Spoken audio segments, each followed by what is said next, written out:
آپ کو معلوم ہے کہ جب حضرت موسیٰ بنی اسرائیل کو لے کر مصر سے نکلے ہیں،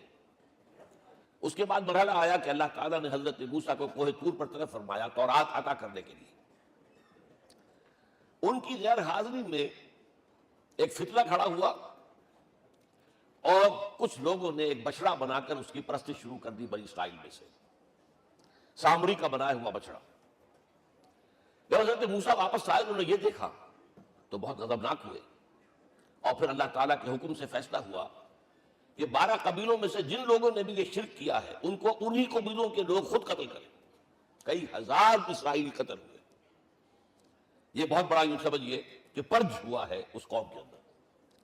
اس کے بعد پھر مزید اللہ تعالیٰ کی خدمت میں استغفار کے لیے حضرت موسیٰ علیہ السلام اپنے 70 بڑے بڑے سردار جو تھے 12 قبیلوں کے، ان کو لے کر حاضر ہوئے۔ وہاں انہوں نے استغفار کیا اور ایک دعا کی، پروردگار وَاكْتُبْ لَنَا حَسَنَةً فِي الدُّنْيَا وَالْآخِرَةِ، ہمارے لیے نیکی کا اندراج کر دے، دنیا میں بھی آخرت میں بھی۔ جواب ملا اللہ تعالیٰ کی طرف سے، دیکھو عذاب تو میں جس کو چاہوں گا دوں گا، اور ویسے میری رحمت ہر شے کے ساتھ موجود ہے، ہر شے کا وجود میری رحمت سے ہے، لیکن ایک میری خاص رحمت ہے جو میں لکھ رکھوں گا ان لوگوں کے لیے جو میرے نبی امی آخری رسول ان پر ایمان لائیں گے صلی اللہ علیہ وسلم۔ وہ جب آئیں گے اور وہ نیکی کا حکم دیں گے، بدی سے روکیں گے، پاکیزہ چیزوں کو حلال قرار دیں گے، ناپاک چیزوں کو حرام قرار دیں گے، نوع انسانی کے اوپر جو بوجھ تھے جو اس وقت ہوں گے ان کو اتاریں گے۔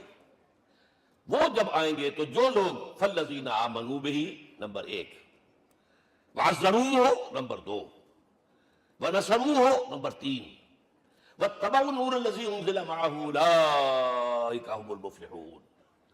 جو لوگ ان پر ایمان لائیں گے ان کی تعظیم اور توقیر کریں گے، ان کی مدد کریں گے، اور جو نور ان کے ساتھ نازل کیا جائے گا یعنی قرآن، اس کی پیروی کریں گے، وہ ہوں گے جو فلاح پانے والے ہوں گے، میری خصوصی رحمت سے حصہ ان کو ملے گا۔ اب یہاں پہلے تو دعا کر لیجیے اللہم ربنا اجعلنا منہم، اے اللہ ہم سب کو ان میں شامل فرما دے۔